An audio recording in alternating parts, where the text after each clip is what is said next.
All right. Well, welcome everyone. Welcome to the School District Governance Association's webinar on how to write a right to know request. I'm Donna Green. I'm president of the School District Governance Association, and I'd like to welcome you. Our mission is to educate and empower elected school district officials, specifically school board members and school budget committee members. And in addition to our educational mission, we also have a legislative agenda. And this year we are working hard to get collective bargaining negotiations conducted in public when both parties are present. And we also have 3 budget transparency bills before the legislature, basically requiring that budgets be presented to the public in full line item detail and in live spreadsheet format.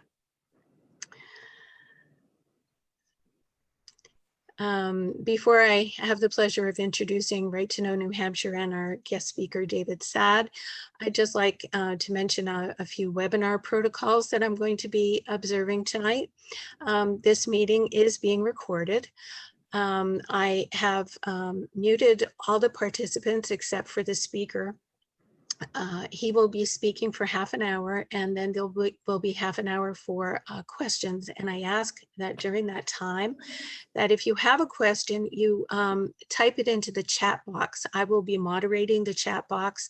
And at the end of David's presentation, I will organize the questions and ask them to address them. And if time runs out and we don't have a chance to address all of the questions, I will certainly reach out to you privately afterwards and make sure your question is answered, or at least direct you to the right person who can answer it.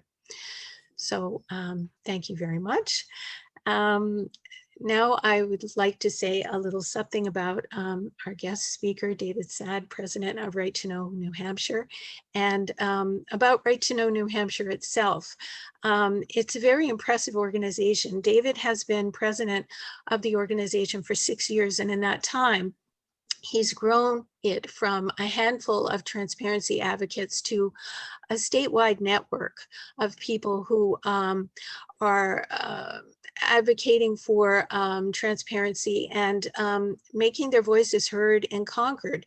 One of the remarkable things about Right to Know New Hampshire is that it's very respected at the State House for the work it's done to strengthen and clarify the right to know law since its inception, since the organization's inception.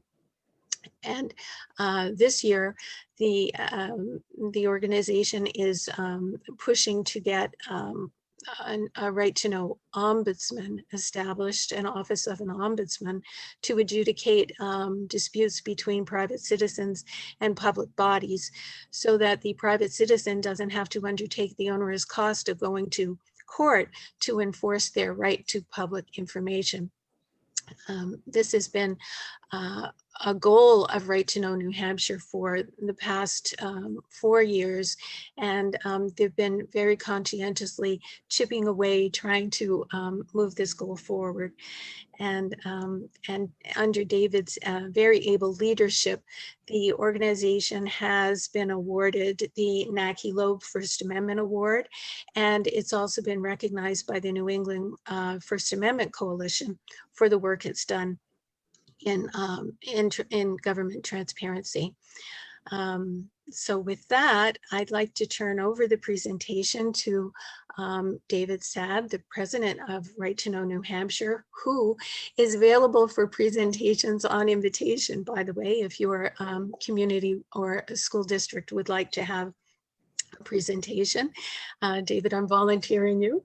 And in all his spare time, he manages to be a full-time IT consultant in Brumney, where he had served on the planning board for a number of years. So he knows the transparency issues from both sides of the table, so to speak. So with that, I'd like to turn over the presentation to David Saad, president of Right to Know New Hampshire. And thank you so much, David, for being with us. It's very generous of you. Thank you. Thank you, Donna. My pleasure. Donna did a very good job introducing me, so I don't think I'll have to say anything more about myself. I'll move right on to the organization Right to Know New Hampshire, of which I am president, and give you a little bit of background of what we do. We're a nonpartisan organization, and we focus on the right to know law and helping to strengthen that law at the legislative level and improve adherence to that law around the state. Some of the things that we do, we educate citizens. That's why I'm here tonight. It's one of our goals is to help citizens exercise their right to know what their government is doing.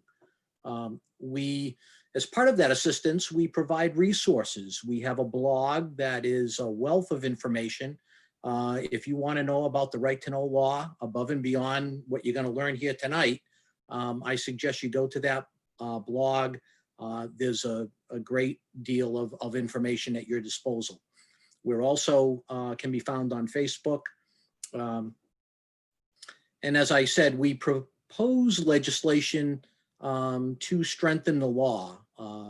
As we'll be discussing here tonight, there are, I'm sure, going to be questions that we'll be discussing that will highlight some of the shortcomings in the law. And we constantly try to propose legislation and get legislation passed that will strengthen a citizen's right to know what their government is doing. The foundation of right to know, where did this come from? Well, it's rooted in Part 1, Article 8 of the New Hampshire Constitution. It's our government. We elect people to do various duties on our behalf, but they are our agents, and they're at all times are accountable to us. And that's within the Constitution. Further states the government should therefore be open, accessible, accountable, and responsive. And the key point for the discussion tonight is that the right of access to governmental proceedings and records shall not be unreasonably restricted. So we're going to go into the level of access that you have, but it shouldn't be unreasonably restricted. The details of what gets codified in law as to what is reasonable or not, some of it's codified in law known as the Right to Know Law, RSA 91A. Hopefully, many of you are already familiar with this law. It establishes a citizen's right to access governmental meetings and governmental records. Now, today, I'm going to be discussing just the records aspect of the law. I won't be touching upon access to meetings, but the law does cover both. And the preamble in the Right to Know law sets a good foundation. And it says, openness in the conduct of public business is essential to a democratic society. The purpose of this chapter is to ensure both the greatest possible public access to the actions, discussions, and records of all public bodies and their accountability to the people. So the preamble is making it clear that openness is to be expected, and the law outlines that in more detail. So I'm going to be talking about how to do a right to know request. And of course, when you file a right to know request, you're asking for access to governmental records. So the logical place to start, of course, is what is a governmental record? And it is outlined in the law quite specifically. It says it's any information that's created, accepted, or obtained by or on behalf of a public body or agency, or a quorum or majority thereof, in any format, whether it's paper, electronic, spreadsheets, etc., received at any time whether it's in a meeting or outside of a meeting, doesn't matter. And the key here is in furtherance of the public body's official function. So if it meets all of those criteria, then that's considered a governmental record. So then the next step becomes, okay, that's a governmental record. That's sort of the universe of the records available. But then we have to drill down a little further and talk about, well, what is a public record? Because not all governmental records become public records. So I'm going to be talking about that here. First, every person has a right to inspect public records. And this is something that has always been in the law, although a few years back, Right to Know New Hampshire was instrumental in getting the law changed slightly to ensure that if all you do is inspect the records, you can do so at no cost. You can make copies of the record yourself if you bring your cell phone with you and you want to take a picture of it, and you're free to do that. You can make an abstract of the record, take any notes you wish, and if you want a copy, you can ask the public body for a copy. Of course, copies, there would be charges for copies in most instances. Now, certain governmental records are exempt from disclosure. And I'm not going to go into all the exceptions. We could spend a great deal of time just talking about those. But I will at a high level discuss some aspects of this. First of all, I would direct you to the Right to Know law, RSA 91A:5 lists all of the exemptions that are in the Right to Know law itself. Now, in addition to that list, which, by the way, that list is going to cover things such as personnel files, law enforcement investigation records, confidential information, commercial information, records that would constitute an invasion of privacy. Those things are enumerated in the Right to Know law. You also have to recognize that there's other federal statutes, federal laws that might exempt records. A good example is HIPAA and the health-related information of individuals that are exempt because of the HIPAA laws. There are also other state statutes that may specifically exempt records that are not enumerated in RSA 91A. For example, some educational student records relating to individual education plans or mediation agreements that came out of student-related mediation efforts with the school. So you may find, if you're doing research, you've got to look at some other state statutes possibly to get full understanding of every record that might be exempt on the topics that you're interested in. The public body bears the burden of establishing that records are exempt from disclosure. So by default, the record is available and is a public record, is the starting point you work from, and then the public body would identify those which are exempt, and they would have to explain that to you, and I'll get more into that in a minute. Now, there can be fees if you decide to ask for copies, but they can only charge the actual cost for making the copies. And they can't charge a fee if all you want to do is inspect the records.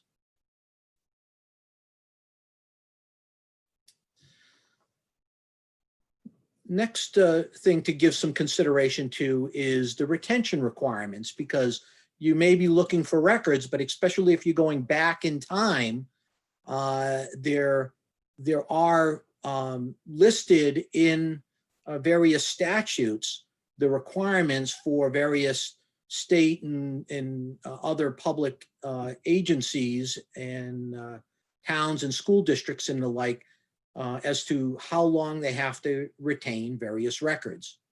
And so after that period of time, they're free to get rid of those records in whatever method they deem to destroy them. So there is a retention schedule. Look to RSA 5, for example, for state, 33A for city and town bodies, school districts is 189. They also have to maintain any settlement agreements that are the result of any claims or lawsuits. Those have to be retained for 10 years. Now, the records are retained in various formats. They can retain them in paper, microfilm, or PDF format. For electronic records, such as emails, spreadsheets, and such, those records follow the same retention schedule. There's no difference because of the format the record is in. If they destroy records to prevent disclosure, that's a misdemeanor, and they can be held accountable for doing so. And if you file a right to know lawsuit to pursue access to records which they are denying, they have to preserve those records for 90 days while the lawsuit is pending.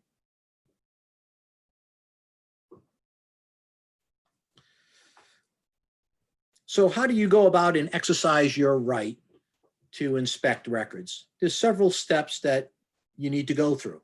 The first one is you need to make some decisions. Specifically, what records do you wish to inspect? Now, again, our blog is a great resource. We have a section just on this topic, how to request records, and you can go out there and read more about it there. Once you decide what records you want, you also have to determine the public body which has possession, custody, and control of those records. And sometimes it's not as obvious as it might appear. So if in doubt, the best thing to do is ask around, contact the town or the state agency or whoever, and see if they're the right place in order to file the kind of request you're looking to file. And I would then state that once you identify the proper custodian of those records, and keep in mind, it could be multiple custodians depending upon the nature of your request. And so you may need to file multiple requests with multiple custodians. Example might be you might file a request with the police chief in the town relating to some aspect of an expenditure around for police equipment, but then also be filing with selectmen to get details on expenditures, for example. Now, what you want to do with the custodian, if it's something that you don't have experience in doing before, I would suggest that you ask that custodian if they have a written policy on right to know requests. Many of them do, and if so, get a copy of that because it will provide some guidelines. For example, it'll tell you who to submit the request to. It might tell you whether or not they'll charge for copies, how much the cost per copy is. There's various things that might be in that policy, and it's just useful information before you submit your request. And if you're not sure, discuss with the public body what you're trying to gather for information and see if they can provide some guidelines or assistance. to help you formulate your request properly. Of course, Right to Know New Hampshire is a great resource too. We get contacted from people around the state. Every year we get about 50 or so inquiries that come into our group asking for help in regards to various things about the right to know law. And by far the majority of those inquiries to us have to do with filing a right to know request. Next, decide which record format you want, right? Some records can exist in hard copy. They might be in a spreadsheet. They can be in both. Specify the format you want. And decide whether you only want to inspect the records to ensure you can do so at no cost, or whether you want to get copies and maybe have to pay some fees.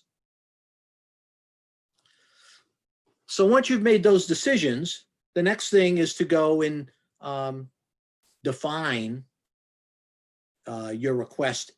And the first thing you got to focus on is reasonably describing the records that you're requesting. By law, it has to be reasonably described. So be as specific as possible without excluding records you may want. And make sure that you cover in your description the types of documents you're looking for, date ranges for the documents, and the formats you are seeking. So for example, you might want all budget spreadsheets covering the time period of July 1st through June 30th of a given year. And any other information which can limit the search, including any exclusions that may be helpful. You don't want to end up with more records than you need. You don't want to have to pay for more copies than, or copies of records that are not relevant. Be very careful how you word your request. The public body is not required to create records, compile data, or answer questions. This is by far the biggest area that people stumble upon, because the natural tendency is you want to answer to a question. That's why you're filing a request. But you can't ask them the question. They don't have to answer questions. You have to formulate and ask for records which will provide you with the information you need so that you can then compile the data or answer the question yourself. That's key. And make sure you do your part to minimize the task on the part of the custodian to fulfill the request. Be clear, concise, and courteous. That always helps.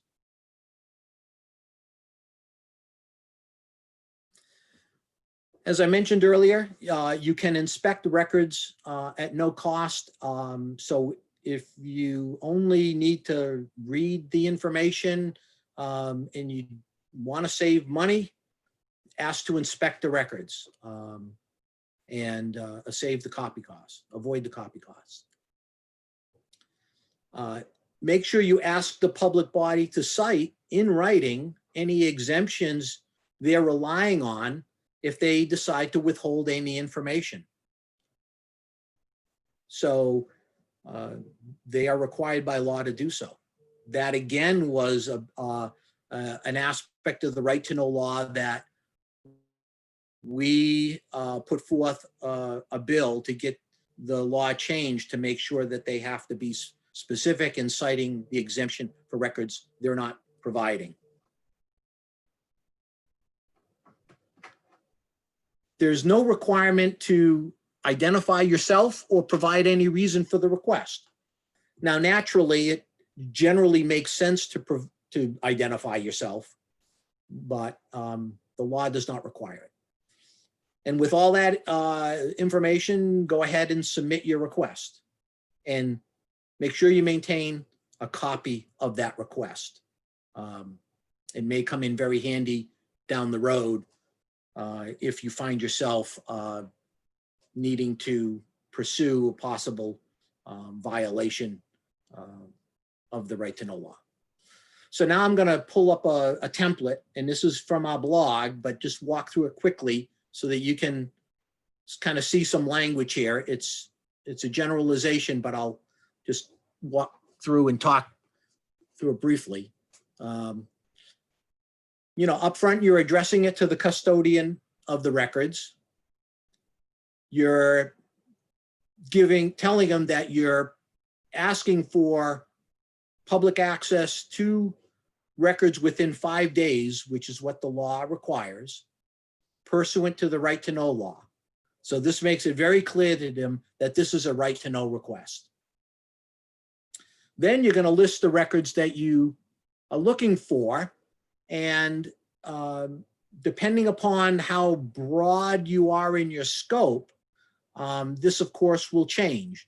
But what I recommend is wording it something like, you know, all records, no matter what form, including but not limited to printed documents, electronic documents, emails, or any other form of records regarding the subject matter that you're looking for. You're making it very clear to them that you're not just looking for the spreadsheet. Now, maybe all you want is the spreadsheet. In that case, then you would be more specific. But if you're looking for all the records relating to a certain subject matter, stating it this way doesn't give them any out for coming back later and saying, well, you didn't ask for that record because you only asked for a report, or you only asked for a list, and this isn't a report, or this isn't a list, this is an email. You're saying all records. And then you would list out each one in detail. And then the next section is per RSA 91A:4.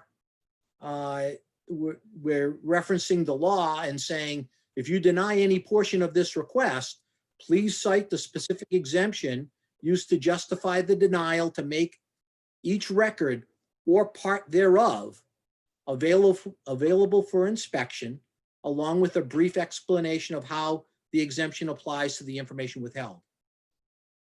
That's very critical. So if they deny records, they've got to explain it to you, and you're making it clear to them that you know that, and you're setting that expectation.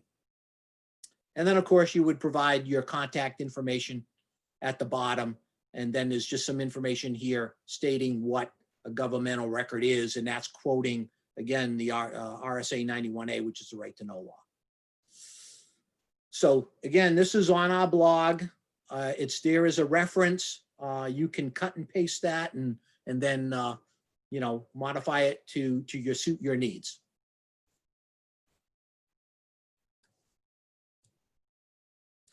Okay, now you've submitted the request.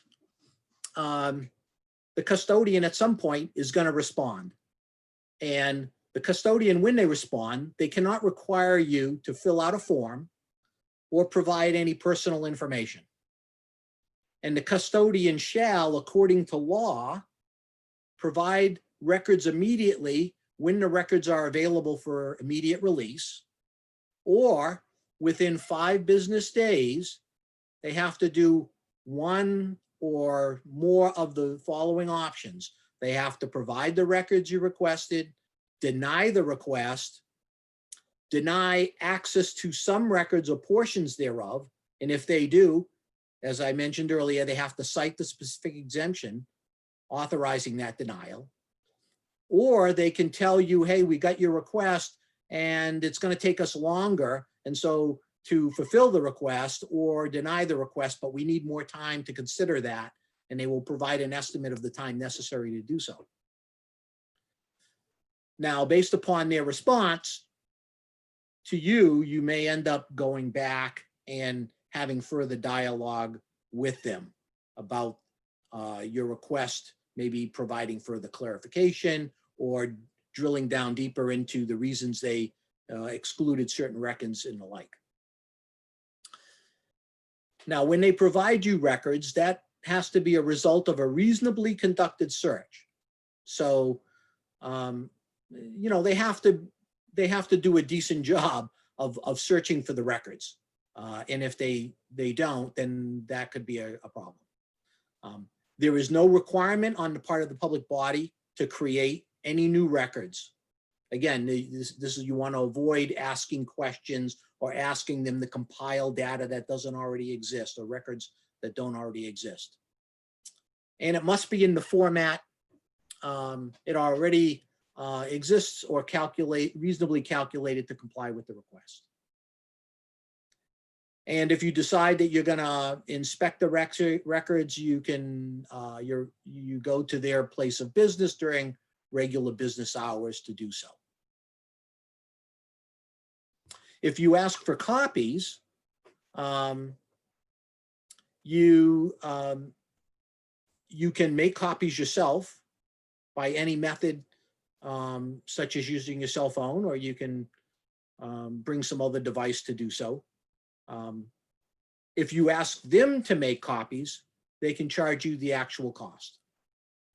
Now, in some cases, there might be a statutory fee that applies, and if so, then no other cost shall be charged. Example is, I believe, like if you wanted to request a copy of a marriage license, there's a certain set fee for that. Electronic records, if you want them, they have to be provided in electronic form if that's what you request. And once you get the records, there's no restriction on what you do with the records. So if you want to take them and publish them on your blog, you want to send them to your friends and family, whatever, you can do so.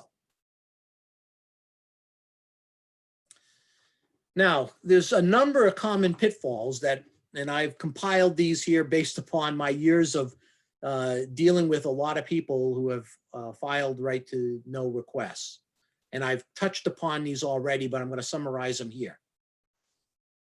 First, not knowing your rights before you submit the request. You want to know what records you have a right to, and that will help formulate your request properly.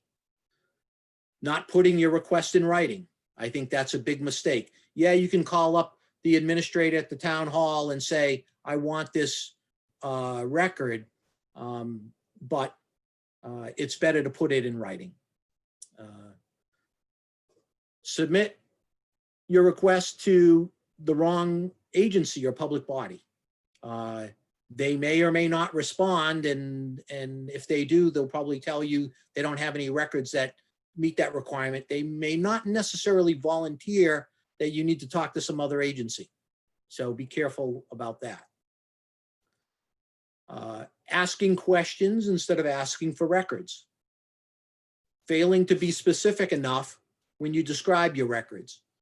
If you are not specific enough, they can come back and reject the request as not being reasonably described.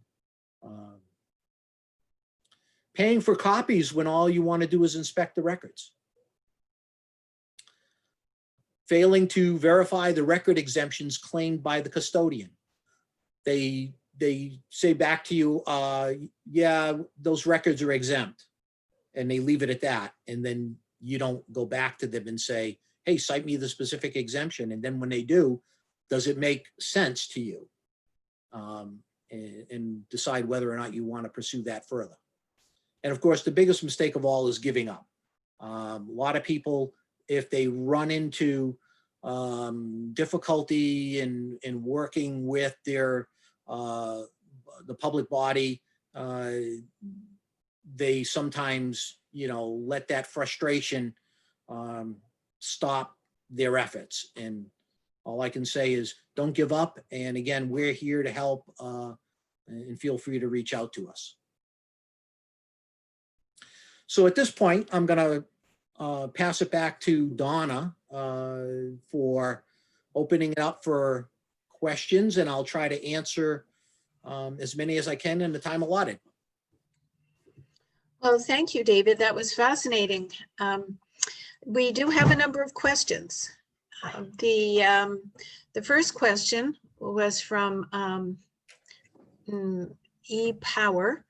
Are lawsuit settlements by a town and or school districts available via right to know? Can the existence of such settlements be discovered via right to know? Yes, they're available through Right to Know, and they have to be maintained on file for 10 years. So there's no such thing as a gag order that can apply to a public body so that they are unable to disclose the settlement?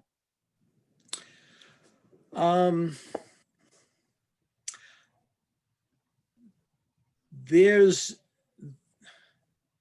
some issue there, and I don't have the answer to that, because I know that there have been some settlements in the past where, as a result of the settlement, there was a gag order. But I believe there's actually a bill in front of the legislature this year that is going to terminate that practice. So I think this is a situation where there maybe it's a bit of a, it could be a bit of a gray area. So if you ask for the settlement, then and you don't get it, and they're claiming a gag order, there might be some legal maneuvering that you have to do to try to pursue that further. Okay, thank you. All right, would this Beth Scare asks, would an alderman be forced to release his or her text messages if he or she is texting on a cell phone during a public meeting? So could or would an alderman be forced to release? Well, I've got to clarify that a little bit. First of all, if the alderman is texting to other members of the board, that's a violation of the law. Because, and of course, this is getting into meetings, and I don't want to take up time talking about meetings since we're focusing on records, but I just want to clarify that if they're texting to other members, then that's a problem with the open meeting aspect of the Right to Know law. If they're sending a text to, their spouse or something like that, then no, I wouldn't think that would not be a record available, because it's not being sent to a quorum of the public body, so it's not a public record. All right, thank you. Again, from E. Parr, I made a right to know request for a town road plan I know exists. The town said they don't want to provide it because it was from August and has been updated and is being reviewed. Why can't I get the August map?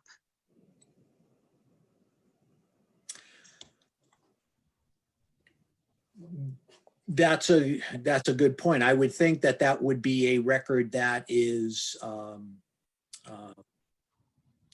public record. Again, with some of these questions, it can get down into some specifics that we certainly don't have time to drill down into during this meeting. So I would say to everybody asking questions, if you're not satisfied, or you want to drill down further with either Donna or myself, reach out to us after this meeting,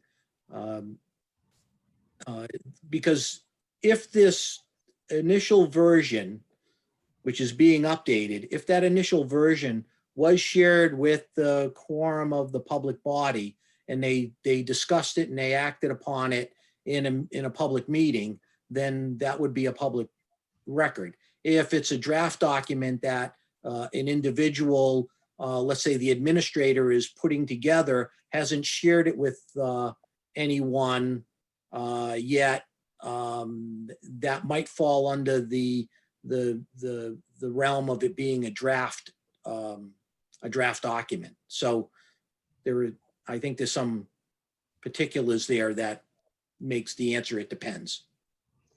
Right. And so Mr. Potter says it was shown during a planning board meeting. And Lori Ortolano said that her city would say that is now a draft and is being changed. So I guess there's a little wiggle room here between what is a draft And, but you're saying if it was presented during a public meeting, it is a public document, even if it is a draft, right? Yes, I think if it was brought up during a public meeting and they were discussing it, right, then it meets the criteria that it was provided to a quorum of the board. If we go back to the first slide I had about what is a governmental record, it was provided to a quorum of the board for discussion. So one would definitely be able to make the argument it was furtherance of their official function because they were discussing it to take action. So it meets that criteria.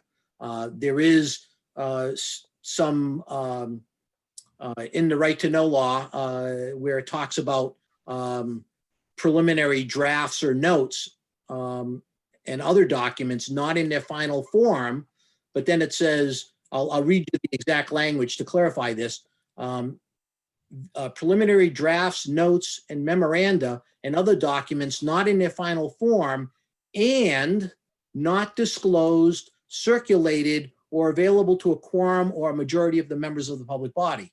So it goes back to what I said. If the administrator had put this together, hadn't shared it with the board yet, and was going through various iterations to get it to the point where it would be eventually shared, then that could be considered, a draft or preliminary document and not an exempt. But as soon as it's presented to a quorum of the board, I don't care what condition it's in, the argument is that it was shared with disclosed to the quorum of the board, and so that makes it a public document. Unless it can be exempt for other reasons, right? There's certain documents that are exempt regardless of whether they're draft or not, but keep that in mind. Thank you. And this is my question. I get a lot of questions about who do I address the right to know request to in a school district? Does it go to the SAU chairman, the superintendent, or the school board chairman? Who does it go to in a school district? I would say you want to reach out to the administrator at the school and ask them if they have a policy on right to know requests, and then get a copy of that, and it will outline in there who to submit the records to. I know in my town, they have a policy and it states right in there, all right to know requests are to be submitted to the superintendent, of the school. And so when I had issues with my local school district, I sent them to the superintendent because that's what their policy stated. They also happen to be the custodian of the records. Right. Thank you. They don't have a policy, then I would, if there is no policy, to be safe, you would want to copy the request to the public body themselves. So in this case, you might send it to the administrator or somebody who works at the school, the principal or whoever, but then you would copy the school board, the governing body, because they ultimately have the responsibility to make sure that request gets filled. Another way to think of this is, think about if things get to a point where you have an issue and you need to file a complaint or possibly go to court. Who are you going to be taking to court? You're going to be taking to court the public body. You're not going to be taking the principal to court or the admin person, the secretary at the school. You're going to be taking the public body, which is the school district, to court. Thank you. So E-Power writes again, can the public body charge for providing electronic files, labor to scan paper records, and etc.? The law says that they can only charge for actual costs. Now, as far as electronic documents, they can require that you provide them with a vehicle, in this case, like a thumb drive, or to store the electronic document on, in which case there would be a cost to do so.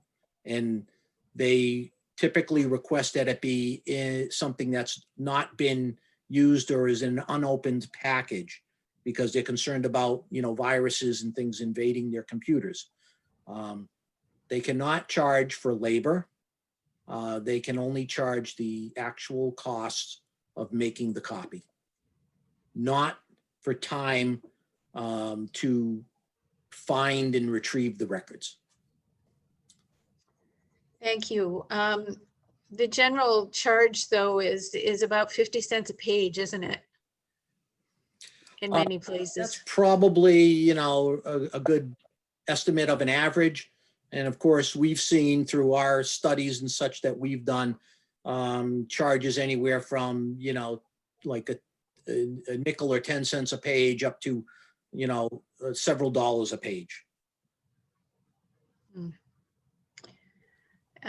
Tracy Walbridge has asked, are emails considered a public record? Yes. Well, Assuming they meet the criteria that is outlined, that I outlined on what a governmental record is. So if it's an email from the administrator that he used his town email to send a message to his significant other, he's going to be home late because he's working, that's not in furtherance of a public function. So that wouldn't be a public record, but anything relating with the business of government would be. Thank you. Lori Ortolano asks, can you explain the difference between compiling records and searching for records? Yeah, and I think it goes back to whatever is in the, Webster's dictionary. Searching for records is finding the records. Compiling is massaging data or to turn it into something else that adds value. That's how I would view it.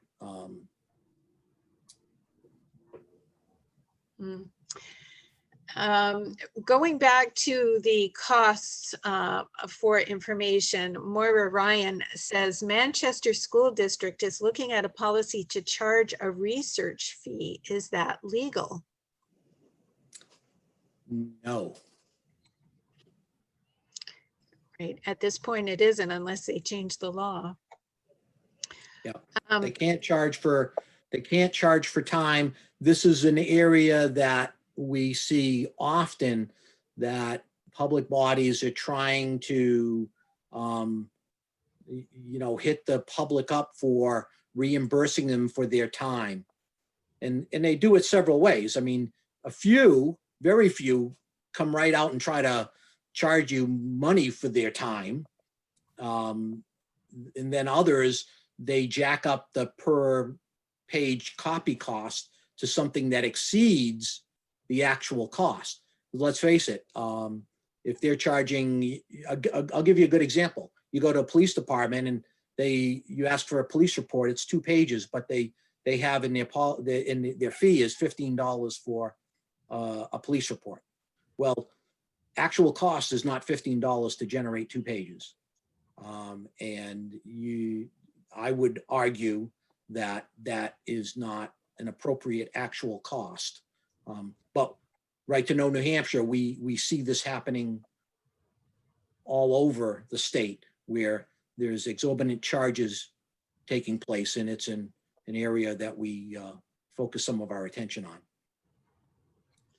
Right. There's the law, and then there's the enforcement of the law, and those are two different things we found. Yeah. So Karen Toman asked, if you get a copy of a record and it is unreadable because of the penmanship, is there recourse?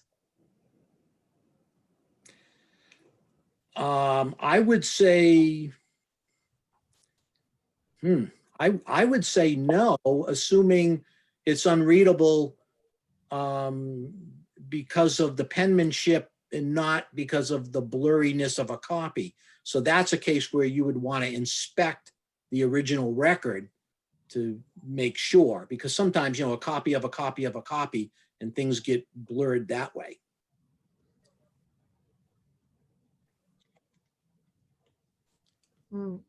And unless I've overlooked something, in which case I invite the individual to please unmute themselves. I think we've come to the end of the questions, unless I've missed something. So I'm going to unmute everyone if I can now. Can I just take a brief moment to wrap up? All right. Thank you, David. Go right ahead. I want to thank everyone for joining this webinar, and feel free to reach out to our organization. If you'd like to join our group, membership is free. You can email us. I will provide a PDF of this presentation to Donna, and I understand she has contact information for everyone. So if any of you would, like a copy, you can certainly request that of Donna. And I would ask you in your towns or cities to, if you're attending meetings, read the minutes and verify they're complying as best as you can with the right to know law. And if not, our organization is available to help you understand if they're violating the law or not, and help you to gain compliance with that public body. One thing that we've undertaken recently in the last few years is to push for the establishment of an ombudsman. Because right now with the right to know law, if you try to get satisfaction with your local public body as far as access to records, and you're not successful, you have to file a petition in court. And that's very time consuming, it's costly, and quite honestly, it's a deterrent for most citizens.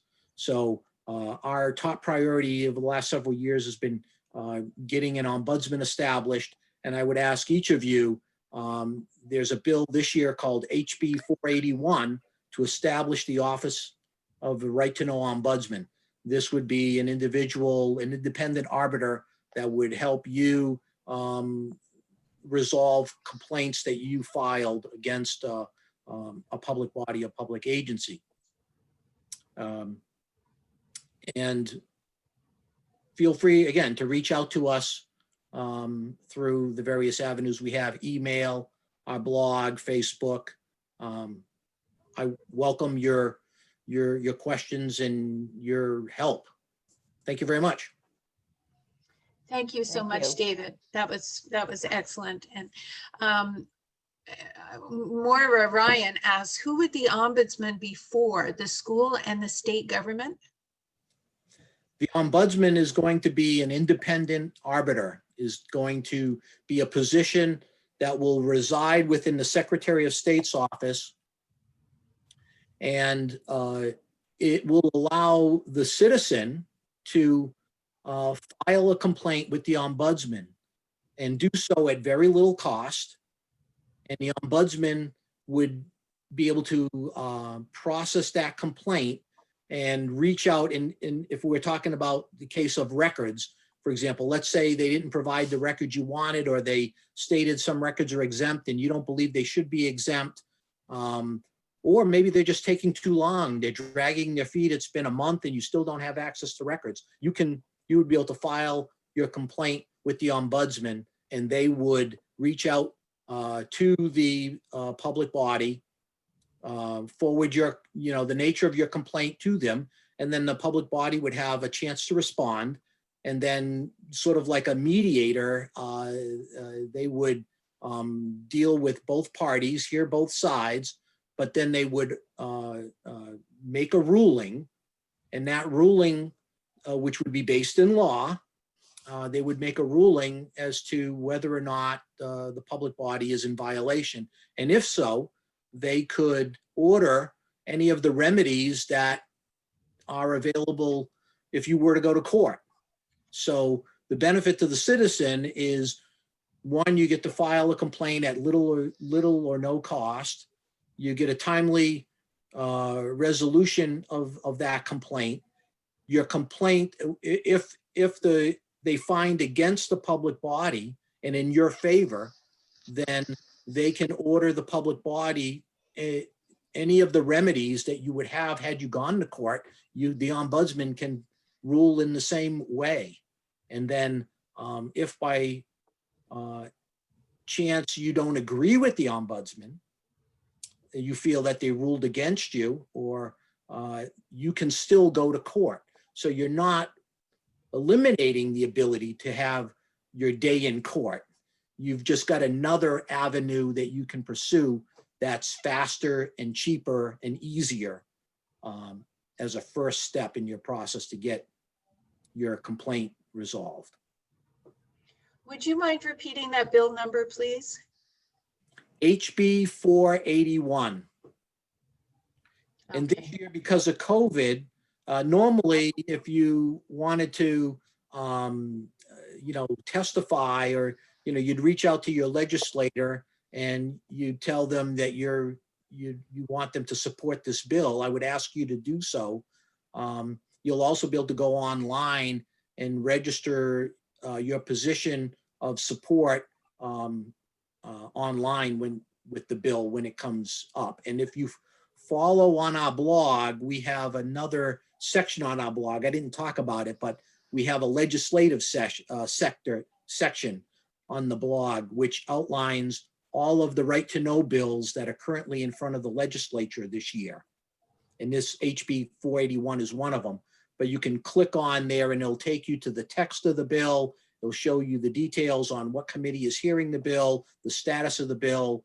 And if you visit that page regularly throughout the legislative session through January, February, March, we'll be updating that to let you know how things are proceeding. And I would ask all of you to reach out to your respective legislators and tell them to support this bill. Thank you. And while you're doing it, I hope you also ask them to support HB 206, which is our collective bargaining bill. There are a few more comments, David, maybe if we could ask you. Sure. Eric Power again asked, is getting towns and school districts to comply with right to know a small, medium, or large problem in New Hampshire? Well, that's a very relative type of thing. I would say that the majority of public bodies are probably doing a decent job of dealing with right to know issues, but that doesn't matter to you if you happen to be in the one town or one school district that is not being responsive. So it's very personal. I mean, a good example is myself. I had issues with my local school district, and I had some minor issues, but overall I thought did a reasonably good job at responding to my right to know requests.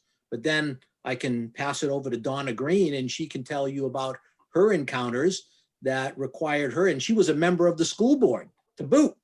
And, she had to fight tooth and nail to get access to information, and had to go all the way to Superior Court and then Supreme Court to finally get a ruling. And on the behalf of Donna's effort and others that helped her out, we now have the ability to get access to spreadsheets in electronic form that before some places were not following the spirit of the law in providing access. And so they were denying access to electronic records such as spreadsheets. So Lori Ortolano, who also has a lot of experience with an obstructionist city administration, asks, can a city redact records for only one citizen's request and not do it to any other citizens' requests that are asking for the same or similar records? Can a city No. redact records for only And- one citizen's request and not do it for any of the other citizens' requests that are asking for the same or similar records? No, definitely not. And because if information is to be redacted and there's a valid reason for doing so, whether it's redacted or not is not at all based on the eyes that are seeing it. It's either public or it's not. So I would suggest that you try to gather evidence of that exact thing. The ideal way to do that is to have two different people file the exact same request, worded identically, covering the same documents, timeframes, stuff. And then, of course, each of those people would get the records that are provided to them and then do that comparison. And if there are differences, then it's one of two things, right? It's either a oversight on the part of the person filling the request, and even if it's an oversight, it's a violation of the law. And then it's just a matter of, now what are you going to do about it? Are you just going to point that out to them, or are you going to go to court over it, or what your process is to deal with that? So Lori responds, she did do exactly that, and it was amazing. And then Amanda Reichert said that happened to her as well. So I've never heard of this before. Yeah. Oh, and this is this is what we deal with, and it's the part that's sort of under the covers, never gets talked about, but it does go on, and that is right to know requests are not, they're not handled in a uniform manner. And sometimes they're handled differently by the same person because of how that person wants to deal with that request that is being done in a manner that is quite honestly unlawful, right? Whether they're not being thorough in the job they're doing, or whether they're being prejudicial in some way. I mean, that's the part that it's hard to prove one over the other, but there are things like that going on. Karen Toman is asking, can you ask about a process that is followed in a right to know request? So I would imagine that that's once the custodian of the information gets the request. That's how I'm interpreting it. Can I clarify a little bit? Yes, thank you. Go ahead. Yes, thank you. So I'm trying to get information about voting procedures that are done, in which I'm not sure the copy that I got of the same day registration list from Nashua. One whole ward is just, it's like somebody had Parkinson's disease when they were writing all the names and addresses down. Now, I can't believe that that list was used to enter people into a database. And so they gave me something unintelligible. Okay. And so, can I, using the right to know request, it's sort of like asking a question, but what is the process that the city follows? Somebody comes in to register to vote, they have to fill out the registration form and all that, but. I think now I know. And this is a good question, and I know your question is relating to voting, but this is applicable in all areas, usually there are other state laws that address what you're dealing with. So for example, if it has to do with planning board and zoning and such, there's going to be planning board regulations and zoning regulations that exist. The first place to start is the RSAs. These are the state statutes. So in your case, you'd look at the state statutes on election law. And again, we have links to this on our blog. If you look under the resources tab, there's a resource that gives you a link to all of the state RSAs. And then from there, you can drill down to election law. And then in election law, it'll show each RSA with its title. So you'd go down probably the section around voter registration. And I'm just kind of talking off the top of my head here. In the section, somewhere there's a law that's going to talk specifically to how people register to vote, how they're going to verify who they are at the time of voting, right? And then further, there may be other regulations, because sometimes there's multiple regulations, but you do that research and you find, and that's how you're going to answer your question. You're going to find out, okay, for somebody to vote, they have to be on this list. This list has to be handled a certain way, and you'll answer your question by reading that. And then using the list, in your case, where the names are all unreadable, you're going to compare that to the RSA, and it's going to say, well, they have to verify that the person is registered to vote, for example. Then you're going to say, well, how could you, using this list, verify that that person was registered when it's illegible? Right. And then, but now you're in election law. You're using the right to know law to gain access to the voter registration records, right? But you're going to use election law to claim there's a violation somewhere with the election law. And then you're going to probably have to find out who those dealing with violations of the election law. In this case, it might be the Secretary of State or somebody else, and contact them. But you're going to want to provide that evidence to them that you believe there's a violation. And this is where the right to know law is that tool to help you collect that evidence by getting access to records. Okay. Thank you. So I know our time is up, David. Can I just ask you one final question? It follows up on this in a way. So Eric Power says, is the fact that I made a right to know request a public record, and can it be conveyed to everyone? In our town, we were told only candidates on the ballot are allowed to get a list of voters who requested absentee ballots.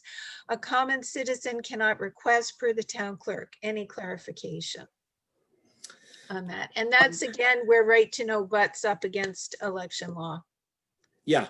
And one thing you have to keep in mind, there are places where the right to know law says one thing, and then another statute says something else.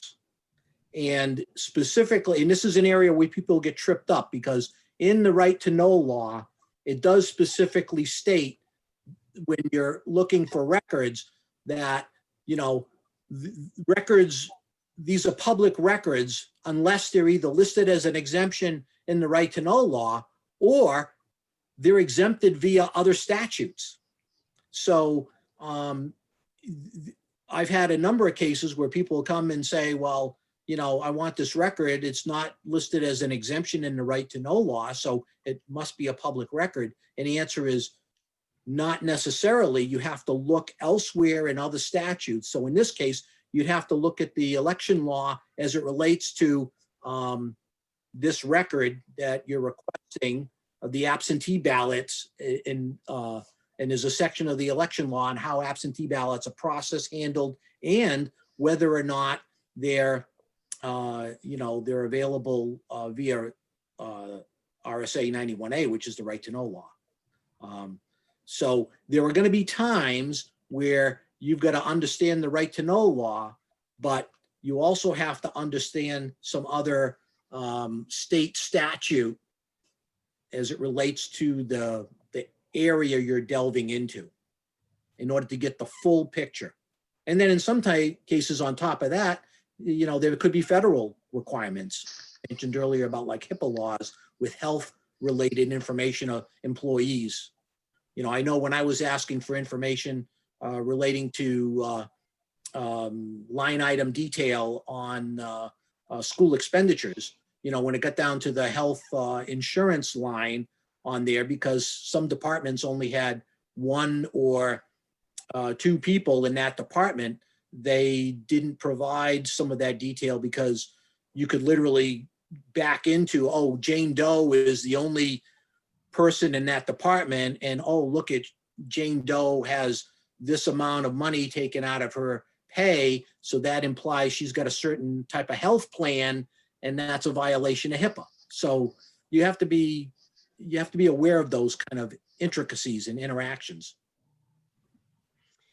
And there's another part to that question that hasn't been addressed yet, but just as well as that, your website has a lot of case law, and that's also part of the right to know law, even if it isn't actually explicit in the statute. The case law has made the right to know law different and in many cases more robust. Yeah, and your website has a wonderful library of those law rulings. Yeah, and I think for the person goes through several levels. First they're a novice. Yesterday they learned that there's a thing called the right to know law, and so our blog is a great resource. It's going to get you up to speed and take you from a novice to being able to exercise your rights with the right to know law. But then you get up to the next level, which is sort of the warrior, legal type of person, where you've run into conflict with the public body on right to know, and you're pursuing access to records and or meetings, and you're stating one position, and the public body is stating a different position. And now you need to have a better understanding of the law and its intricacies in order to try to understand, am I right? Are they right? Or is there a gray area in the middle that needs to be further reconciled? And our blog has a lot more details if you want to drill down into case law. And you can read actual judge rulings about various things. I'll give you one quick example is like 911 recordings. Right? There's a 911 recording comes into the police. Is that a public record or not? Right? And if you look at the right to know law, doesn't answer that question. And one might say, well, it was received by the public body in furtherance of its, public function.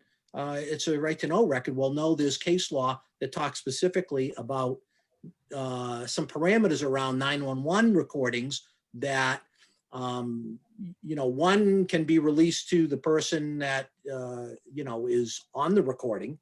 But two, if there's multiple people and stuff like that, there's a need to protect privacy and such. And so there's details in the case law that would further refine whether or not you can get access to, say, certain 911 calls. And again, our group, we provide assistive services. If you're getting down to that level of detail and having a problem with a local state agency, public body, we certainly can be a resource to help you sort through that stuff. So one last question, is the fact that I made a right to know request a public record? Yes. Mm-hmm. All right. Well, at that, I'm going to thank you so much for your time, David. This has been really quite enlightening, and thank you so much. I appreciate it. And the members of my organization and our new friends, I'm sure are very grateful for your time and expertise tonight. Thank you. And again, I hope everyone will go to Right to Know New Hampshire's website and also visit the SDGA nh.org website as well. Thank you so much. And I'm going to call it a night. Thank you, everybody. Thank you. Pleasure. Thank you. Thank you all. Bye-bye.